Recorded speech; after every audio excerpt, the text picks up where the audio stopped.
Hai, kami dari kelompok 2. Perkenalkan, nama saya Noviana Getrudis Abi, NPM 52190094, dan kedua teman saya, Francisca Rika, NPM 52190040, dan Gaudensius Christophorus Siki, NPM 52200042. Kami dari Program Studi Kimia Fakultas Pertanian Universitas Timur. Di sini materi yang akan kami bawakan yaitu nudibranchs. Di sini kami akan mereview jurnal dan mempresentasikannya dengan judul Chemistry of the Nudibranchs Aldisa Anderson, Structure and Biological Activity of Probasol Metabolic.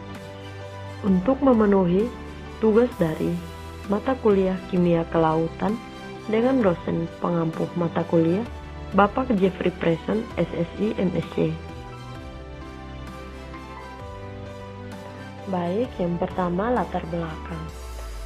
Gambar tersebut merupakan gambar dari nudibranchs Aldisa Anderson. Taksonomi dari nudibranchs Aldisa Anderson dapat dilihat pada slide. Nudibranchs Aldisa Anderson memiliki tubuh oval panjang 20-30 mm dan serangkaian deretan tuberkal rendah di punggung biru. Tuberkal dipisahkan oleh area pigmen hitam. Bagian atas kulit dilintasi oleh pelana kuning cerah di belakang rhinophore dan tanda kuning lainnya di dorsum. Di dalam nudibranchs Aldisa Anderson adanya fenil pyrroliloxazole terklorinasi dalam ekstrak eter moluska. Molekul ini terdeteksi di bagian luar moluska dan di kelenjar internal. Dua molekul baru 9-chloroforbazol D1 dan N1-metilforbazol A2 yang terjadi bersama dengan probazol terkait A, B, dan D yang diketahui telah diisolasi dan dikarakterisasi dari molekul ini. Asal mula metabolit ini di A. Anderson dapat dianggap berasal dari diet berdasarkan probas spons, meskipun de novo biosintesis tidak dapat dikecualikan. Pada slide berikut tentang metode. Sampel nudibranchs Andersoni terdapat di pantai Muton, India Selatan. Pada tahap yang pertama, perlu diekstraksi kulit bagian luar. Pada tahap ekstraksi sampel, perlu dilakukan cara-cara seperti berikut. Yang pertama, direndam dalam aseton 20 ml. Kedua, dimasukkan ke getaran ultrasound selama beberapa menit. Yang ketiga, dihilangkan pelarut ekstraksi. Yang keempat, dihancurkan dengan alon. Yang kedua, ekstraksi sampel isi kelenjar pencernaan. Perlu dilakukan hal-hal sebagai berikut. Yang pertama, direndam dalam aseton. Yang kedua, dimasukkan ke getaran ultrasound selama beberapa menit. Yang ketiga, dihilangkan pelarut ekstraksi. Yang keempat, dihancurkan dengan alon. Tahap yang berikut, residu berair dari ekstrak sampel. Tahap yang keempat, residu berair dari ekstrak sampel. Perlu dipartisi antara aseton 50 ml kali 4 dan H2O.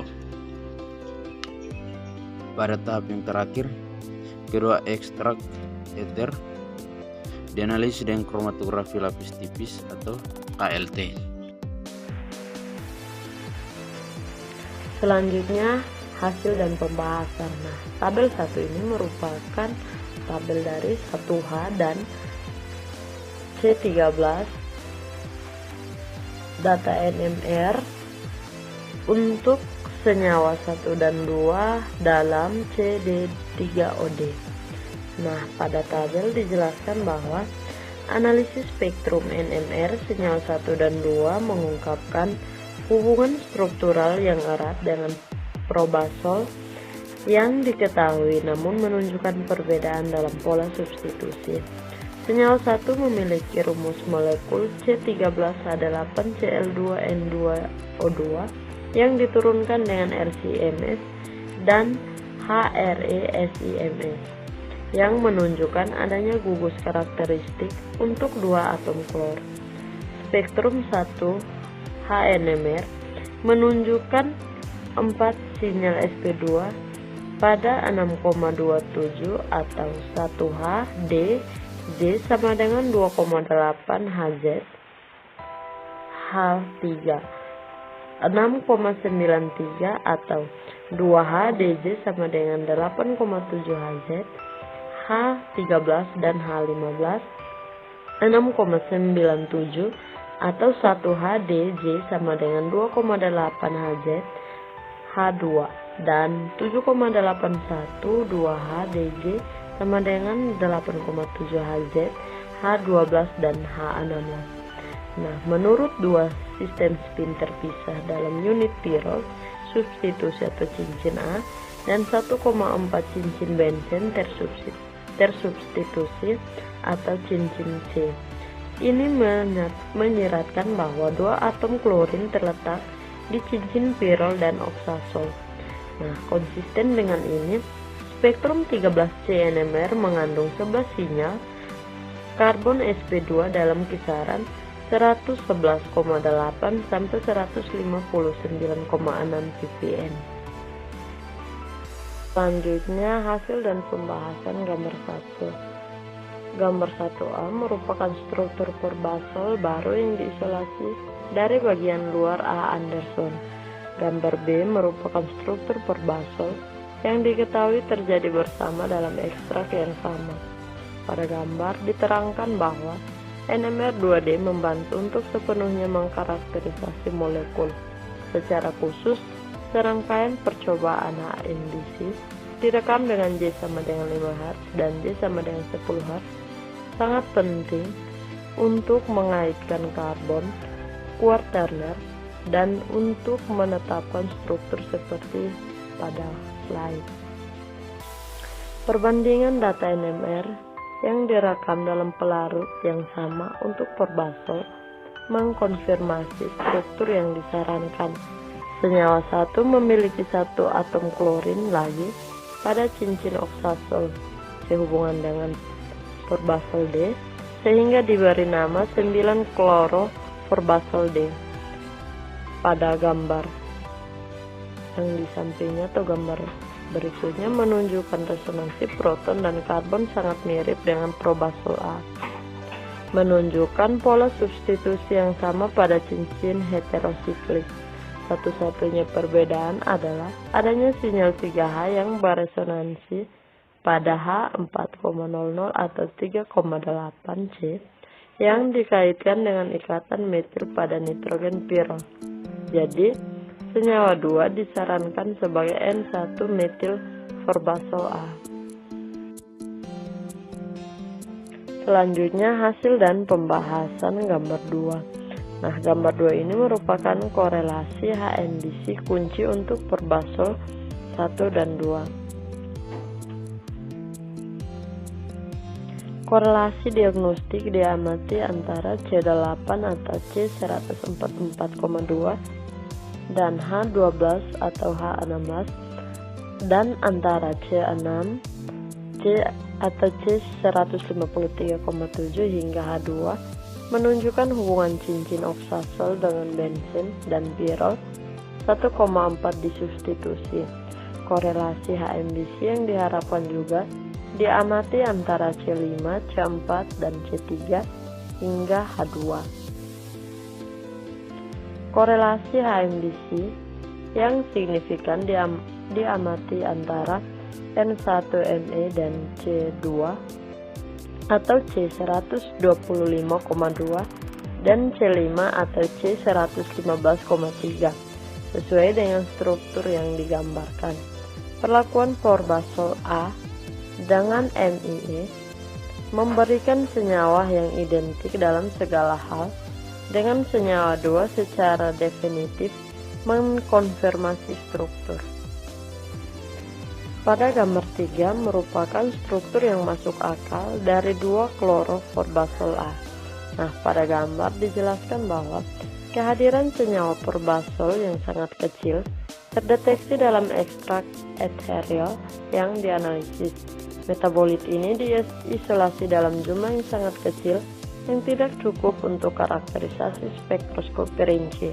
Namun, spektrum 1H NMR dan ESIMS dicatat dan menunjukkan adanya struktur di mana semua posisi di cincin oksasol dan pirol digantikan dengan atom klorin.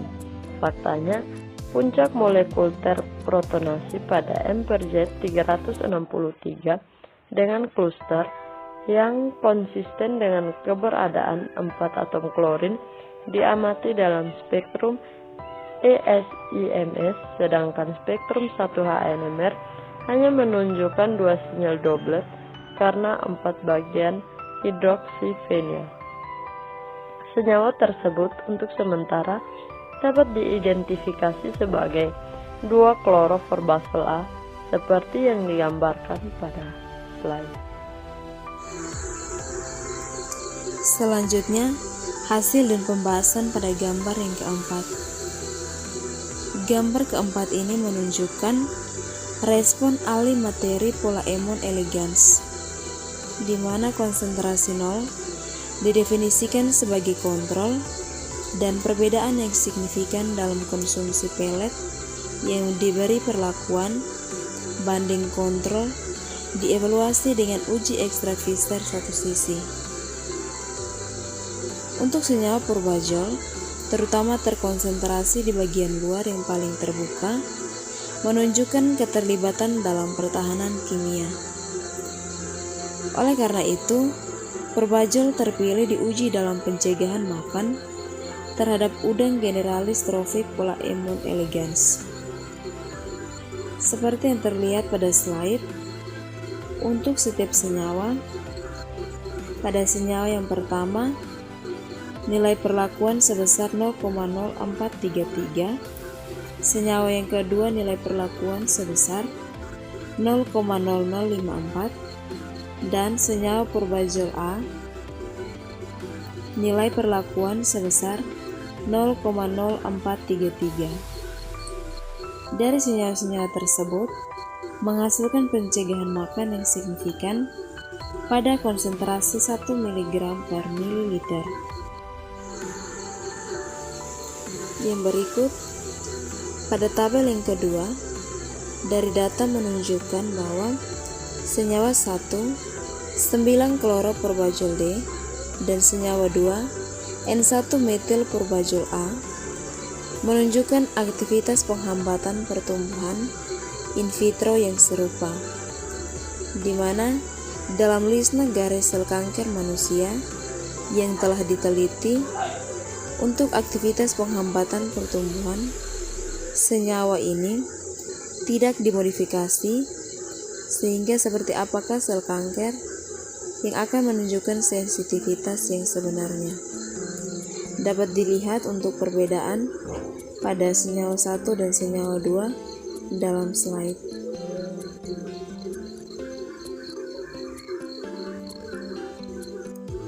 Yang berikut, hasil dan pembahasan pada gambar yang kelima.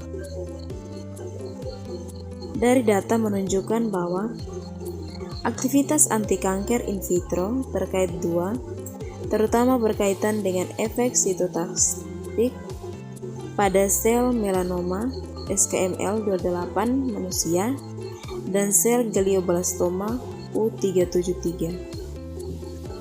Konsentrasi yang digunakan untuk menganalisis efek 2 melalui mikroskop video kuantitatif adalah konsentrasi yang diperoleh dengan menggunakan uji kolorimetri MTT, yaitu 30 M untuk sel melanoma SKML 28 dan 20 M. Untuk sel glioblastoma U373, konsentrasi IC50 terkait tes MTT ternyata menurunkan minus 50% aktivitas pertumbuhan global dalam sel glioblastoma U373 dan melanoma SKML28 di bawah pemantauan mikroskop video kuantitatif. Seperti yang terlihat pada slide, di mana perbedaan antara Human SKMM28 melanoma cells dan Human U373 glioblastoma cells.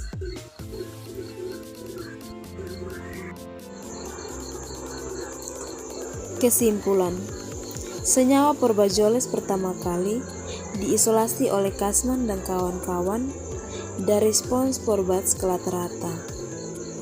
Metabolit ini memiliki struktur unik yang sama yang terdiri dari pirol, oksazol, dan cincin fenol yang berbeda dalam jumlah dan posisi atom klorin. Asal makanan kemungkinan besar dari A. porbaspons dari Porbajol di A. anderson dapat diasumsikan berdasarkan keberadaan mereka di organ pencernaan. Namun, tidak ada spons dari genus ini yang diamati di area koleksi populasi nudibranch. Selain itu, keberadaan bahan kimia tersebut, terutama terkonsentrasi di bagian luar nudibranch, menunjukkan keterlibatan mereka dalam pertahanan kimia terhadap pemangsa potensial yang telah dikonfirmasi oleh uji pencegahan makan. Akhirnya, in vitro efek sitostatik Porbajol terpilih dalam panel kecil sel tumor yang telah diukur untuk pertama kalinya. Inilah hasil presentasi dari kelompok kami. Sekian dan terima kasih.